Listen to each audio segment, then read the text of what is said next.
Hello my friends, welcome back to my channel. I am so excited to be kicking off this vlog. I am just in the holiday spirit. It's finally getting cool here in Texas. Halloween is over, which means my favorite time of year is coming, which is the Thanksgiving, Christmas, end of year fun. In this vlog, I want to read some Christmas romances. I want to get my office nice and ready for the holiday season so we have a beautiful background to film in and also just like a place to hang out in. And I also want to get some stuff done for holiday shopping. It's a little early. I have some special people to buy for and I'm very excited about it. So let me briefly run you through what my plan is, what books we're going to be reading, what we're going to be doing over the next couple of days, and we can just get into it because we have so much to do. Today is Tuesday, and Tuesdays are a pretty busy day for me because this is the day that I volunteer, which I feel like kind of breaks my day up into two halves. It's like before volunteering, after volunteering. But first, what I need to do is make lunch for Hayden and I. He has a bunch of meetings back to back, and we are trying our very best not to get any takeout or fast food this month. So I'm in charge of feeding us. Since it's getting a little chilly out, I thought that grilled cheese and tomato soup sounded really good. So I'm gonna prepare that. Obviously nothing fancy. Then before I head to the library to do my volunteer shift, I need to run some errands and do some things. Probably the biggest thing and the thing I'm most excited about is shopping for our adoptive family.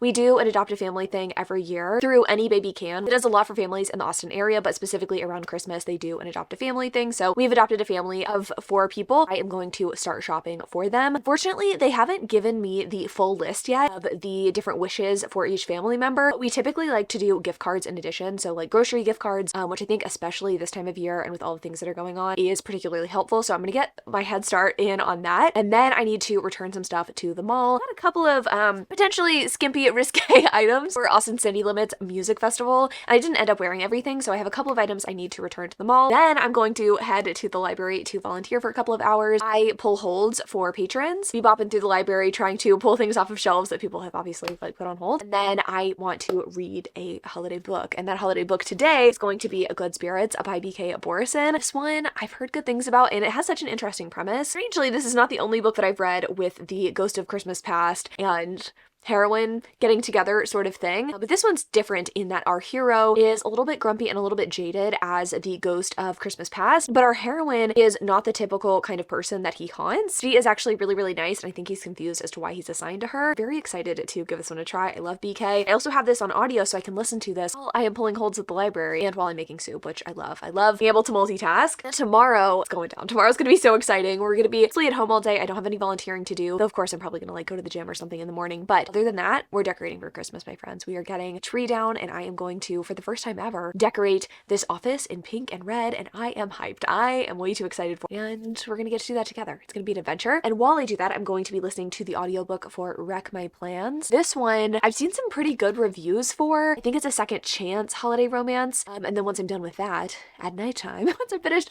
listening to that audiobook and decorating my house for Christmas, or not house, just my office. House is coming later. That's a different vlog. I am going to be reading with my eyeballs Duke Actually by Jenny Holiday. I believe, if I'm remembering correctly, that my friend Erin liked this book, and I've had it on my TBR for a couple of years, so I want to give this a try. I've got a Duke who is supposed to be finding a future wife, ends up stumbling across this woman who's technically not like eligible, you know, in the eyes of his family. He is obsessed with her, I believe. It's in New York, and I don't know, New York Christmas time, it just sounds like the perfect vibe. So we've got 3 incredible books to read, lots to do, and I think the first order of business is going to make that soup and grilled cheese. I am quite hungry, so let's get to it.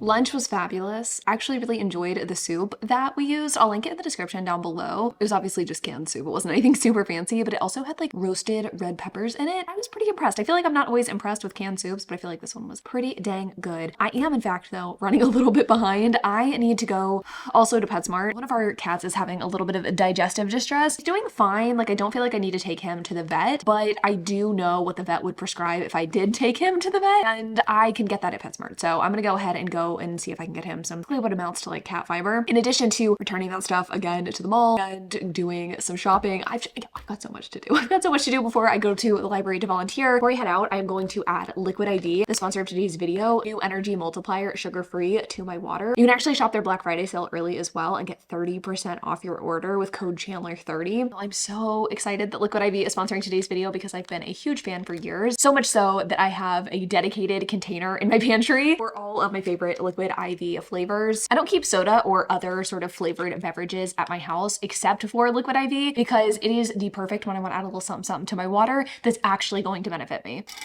So the Energy Multiplier Sugar-Free is a hydrating energy solution with 0 artificial sweeteners. This means it's optimized for hydration, which I absolutely love as an active person who is trying to stay hydrated. It also has 100 milligrams of natural caffeine and a 2-to-1 ratio of L-theanine to caffeine for no jitters, which I'm obsessed with because I'm not a huge coffee drinker. Days like today when I'm running around, I definitely use an extra focus and mood boost. And it's 0 sugar, which means 0 crash, which again is incredibly crucial when I have so much to do. I cannot stand the 3 p.m. sleepies I get if I have too much sugar midday, so something like this is absolutely perfect. Which isn't even to mention how good it tastes. I am obsessed with the strawberry kiwi flavor. Hayden has already claimed the blackberry lemonade flavor for himself. It's the perfect thing for this busy time of year as we're running around trying to get gifts together or make dishes for different holiday events. It also makes the absolute perfect stocking stuffer. So try the Liquid IV Energy Multiplier Sugar-Free out for yourself. Again, Liquid IV is doing an early Black Friday sale right now. If you use my code Chandler30, you're gonna get 30% off. So big thanks to Liquid IV for sponsoring this portion of today's video and also for sending extra energy multiplier for our adoptive family. Y'all are the absolute best, but I gotta get going. I'm gonna take this with me and I'll meet you in the car.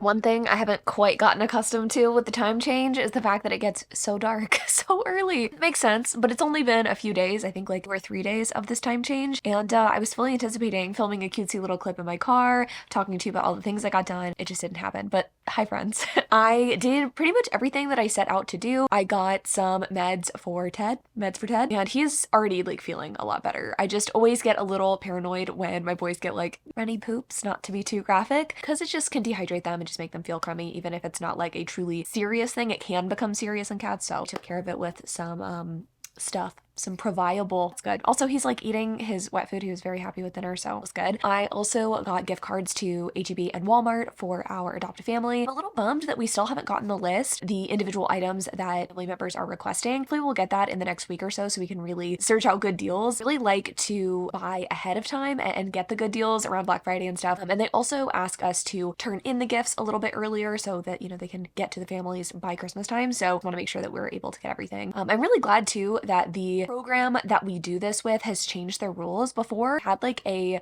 dollar limit per family member, which was very limiting because I just feel like, especially with like adults, if you're trying to buy an adult, like if they ask for a jacket, like your budget's pretty much spent on that jacket. And I don't think we have a dollar limit anymore. They ask you to like spend similar or the same amount on each family member, which I'm totally fine with, but I wanted to be able to like spend a little bit more. And it's cool that the past couple of years, I think it was last year and then this year, there's no price limit. So that's cool. And yeah, I'm just excited. I love buying toys. It's like one of my favorite things to buy. Since I don't have kids of my own, getting to buy toys is just so exciting. Oh, I'm excited. Okay, got all that done. I went to the library and did my volunteer shift, and I actually learned something new, which is exciting. Basically, my task when I'm there is to pull holds for patrons. That doesn't always take the allotted time that I have scheduled to volunteer. This time around, I also did some alphabetizing of carts that were going to back to the shelves. Carts of books that were going to be shelved. I alphabetized those, which is just so satisfying. Let's talk about the book. I finished a book, and I really wanted to like update you as I read, but I also don't know that my midway thoughts would have been sufficient for this book because I think I'm gonna give Good Spirits 5 stars. I was gonna maybe do 4, but the Bah Humbug in me is out, and the Loving Books Chandler is in today. So Good Spirits is about Harriet and Nolan. Nolan is a ghost of Christmas past, not the ghost of Christmas past, but a ghost of Christmas past. He has passed away about 100 plus years ago, and it is his deal, I guess, or it is his duty in life to help people to understand like where they've gone wrong in the past so they can make amends, etc., etc. Hopefully eventually he will pass on into the afterlife after helping so many people. He is very jaded. He does not really want to do this anymore, and when he's assigned to Harriet, he assumes she's just going to be like everybody else, right? She's done some crummy things in her past, and he's going to have to help her atone for it. But the more he gets to know Harriet, he realizes that not only there's nothing for her to atone for, but she's also just like a really fun, sweet, misunderstood, and kind of unloved person. Her family kind of sucks, which is a recurring theme of this book, and she is a bit of a people pleaser. And I will say, early on in this book, I wasn't sure how to feel because I felt like there were some times where our hero was a little bit too grumpy in comparison to our heroine, who was such a sunshiny, sweet person despite the bad things that had happened to her. There's one scene in particular where heroine is like, oh, maybe the reason that you're here in the first place is not because like I'm a bad person. Maybe I'm supposed to help you pass into the afterlife or something like that. Polite suggestion, and he kind of goes off on her for no reason, and that really put a bad taste in my mouth, I won't lie, about him as a character, which I didn't like because I liked his Irish accent. I thought he sounded sexy. He was a fisherman, and I was gonna say his past life and his only life. So I was like, okay, I don't know about this, but the more the story carried on, it just reminded me why I love B.K. Borison's writing. There's so much there. Hero has a lot to grow from and a lot to start to understand as he understands our heroine. Like, she is putting so much goodness into his life, and it's giving him a new perspective, a new lease on life. Our heroine is also learning to stand up for herself by being around our hero. She is learning her self-worth, learning to stand up for her family, or stand up to her family, I should say. Parts of this book were kind of triggering for me. Was really nice to see a good resolution to all of it, and I really love when characters have realistic triumphant moments. I feel like I've read so many books lately, maybe there's two I'm thinking of in particular, where characters are supposed to go on these like, you know, big growth journeys. You can tell that that is the point of the story. You're supposed to have this character arc where they overcome something. That moment doesn't quite go right. Sometimes I like that, you know, that the not everything going completely right, because it sort of I don't want to say exceeds expectations. What's the word I'm looking for? Defies your expectations. It just like,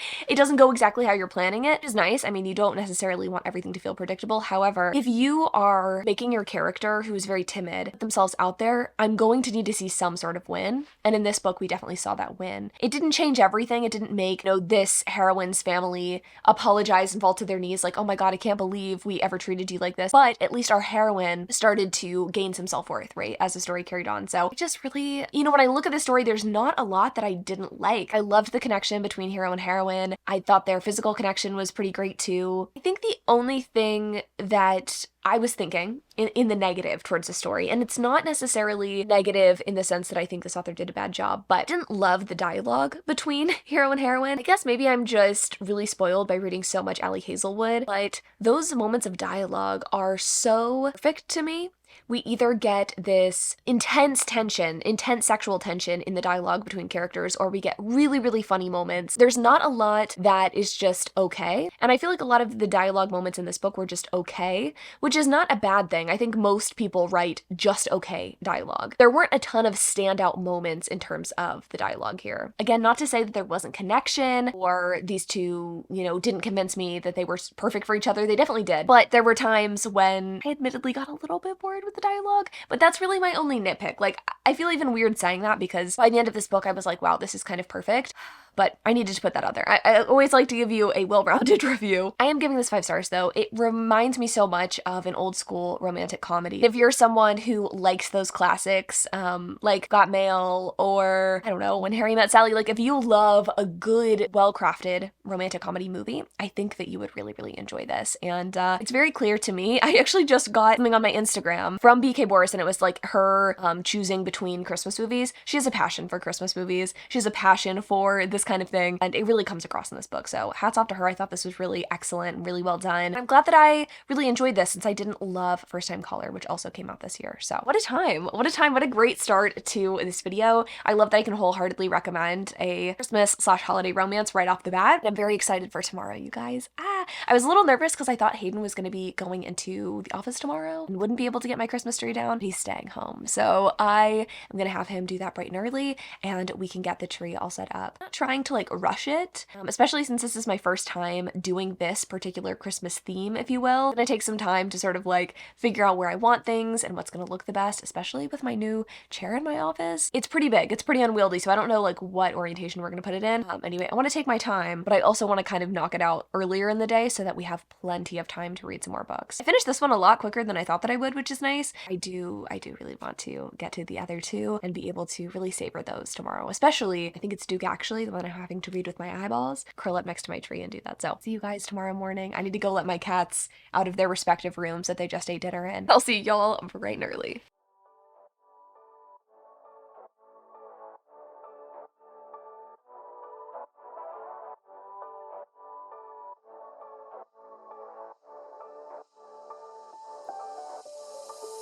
Doesn't matter if the snow is falling or the windows in the rain is pouring.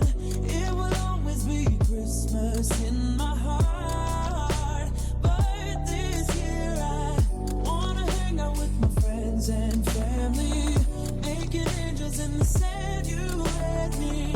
Doesn't matter, it's Christmas in my heart.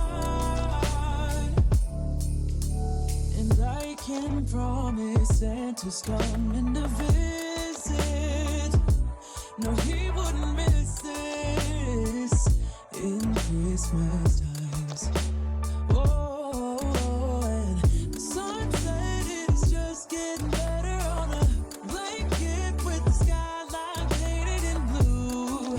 Ooh, yeah, that's what we do. Doesn't matter if the snow is falling or the windows in the rain is pouring. It will always be Christmas in my heart. But this year I wanna hang out with my friends and family, making angels in the sand. You and me. Doesn't matter, it's Christmas in my heart.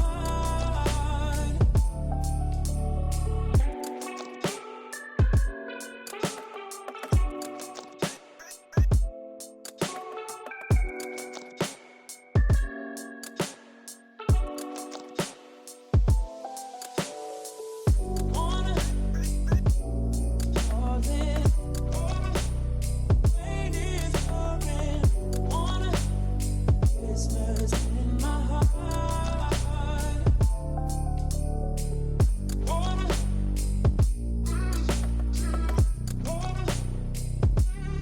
let me. Wanna Christmas in my heart.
Hello, my friends. I have a TED behind me, I've got a Christmas tree behind me, and I've got a book to update you on. I'm 50% into Wreck My Plans, and I feel like I should update you more about this, but I feel like Delightful Time Lapse kind of showed you everything you need to know, which is that I made it a red and pink paradise in here, and I'm obsessed. There's still a few finishing touches I'd like to do. I have these like white snowflakes and little miniature ceramic houses that I like to put on my bookshelves, so I'll probably intersperse those with a couple of pink items I got. I have this pink Christmas tree, pink Santa, that little like framed art piece. I'll probably, intersperse the pink stuff with the little, white items that I have as well. But yeah, I'm mostly very satisfied. It didn't take me as long as I had anticipated. I'm actually in the process of doing my nails and my toes. I think I might have found my new favorite red polish, like the perfect red polish. It is, let me see if I can grab it. This one right here, it is Left Him on Red. It's one of the Diva, hello Diva. It's one of the Diva colors from D&D.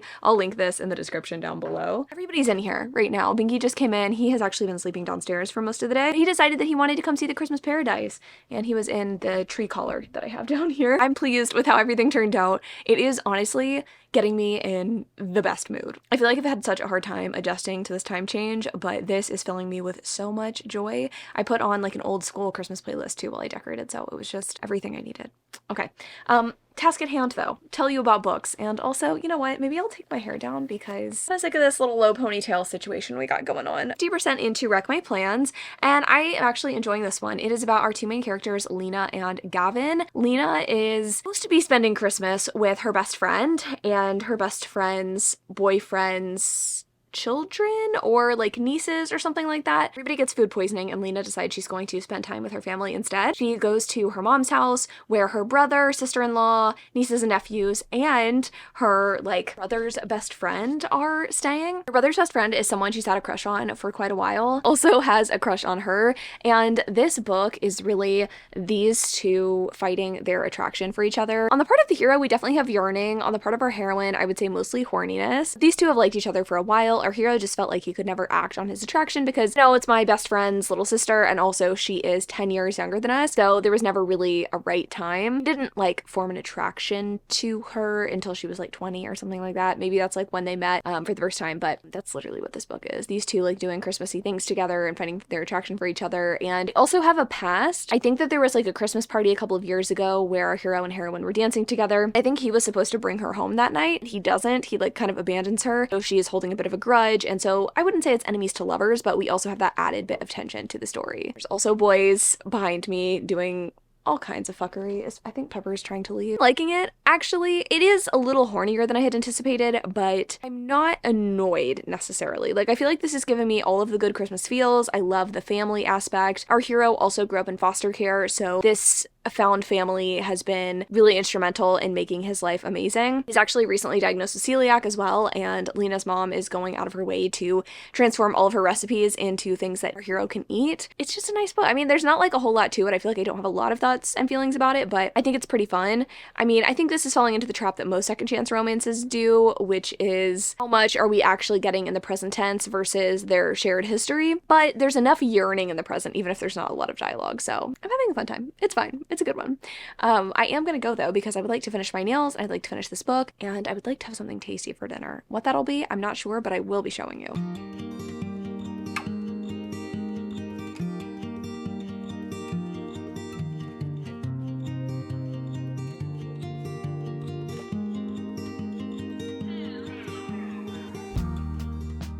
Okay, maybe I am actually in my bah humbug era. I feel so weird because I looked at the Goodreads reviews for this book, and it seems like all of my friends have given this between 3 and 5 stars. Most common rating is 4 stars. I don't have any friends on Goodreads who have given this like 2 stars. I sort of understand because it's not a bad book, but I am just feeling so far removed from these characters. I just simply don't care, and I don't know why that is. I tried reading it physically, that wasn't working. I have the audiobook. I won't lie, the audiobook's not great, but regardless of reading experience or like how you consume it, I'm just not vibing with it. So we've got Max and we've got Danny. She's a professor in New York. She doesn't love her job. She's feeling a little bit jaded, but she is on the tenure track to be an English professor. I mean, like, she is an English professor, but she's on the tenure track right now. I guess her, like, deep down dream is that she could write a book that would have mass appeal because she feels like the stuff that she does doesn't have very much meaning to it, okay? In addition to that, she is recently divorced or in the process of divorcing her ex, who is basically sleeping with one of his students who is much younger. I don't even think she's legal drinking age, which is gross. Danny, again, just kind of like not really wanting to be around men either. In comes Max. Max is the former fiance of our heroine's best friend's fiance. This is very confusing. Basically, I think we learned about these characters in a different book, and I think that that would have made this a more, or would be making this a more enjoyable reading experience, but essentially, Max was supposed to, I think, marry a woman named Marie. That didn't work out. They were friendly, but like definitely not romantically involved. And that princess ended up falling for a, I think, taxi driver or something like that in New York. Now, that guy that she is engaged to is the best friend of our heroine in this book. Hero in this book, again, was engaged to the princess. So they're all kind of tied together. They're both going to be like best woman and man of honor to their respective friends. But Max is in New York and he hits up Danny and he's like, hey, I know we don't know each other very well, but like, you should go on a date with me. She's like, I don't really want to. They kind of end up hanging out, not really dating. This story is, at this point, them having this text relationship, trying to encourage each other to date and just like being friends with each other. It kind of gives a little bit red, white, and royal blue vibes in how much these two are responding via text and phone conversation instead of actually hanging out in person. But I'm just not that interested,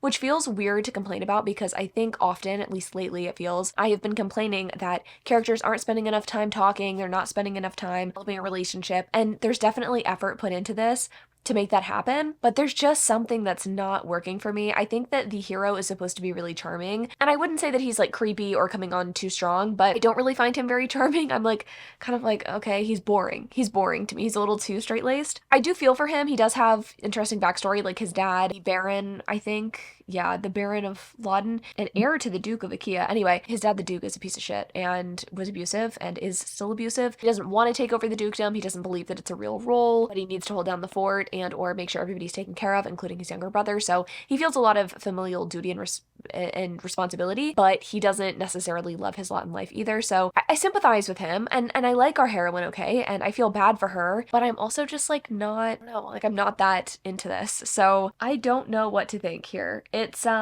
totally fine, but it's weird picking this one up after picking up two that I really, really enjoyed. It's strange because I think those other two are not rated as highly as this one. Like I think this tends to be a go-to Christmas romance recommendation for people, but I'm just kind of like, it's okay.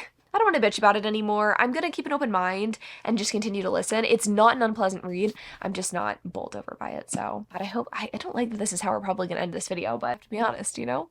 So I'm gonna go ahead and finish this audiobook. I actually need to go let the cats out because I just finished dinner, but I will see y'all bright and early tomorrow morning. Hello, my friends. It is not actually bright and early in the morning. It is later the next day because it's been hectic. A lot of stuff has happened. Ended up taking Teddy to the vet. He's okay, but I wanted to just ensure that he is good. I am maybe a neurotic cat parent, but thankfully my vet was understanding of my concerns. I feel like sometimes when I go to the vet and I'm like, hey, my cat's not feeling good, or like, you know, something's wrong, they don't dismiss me, but they're kind of like, okay, yeah, he's gonna be fine.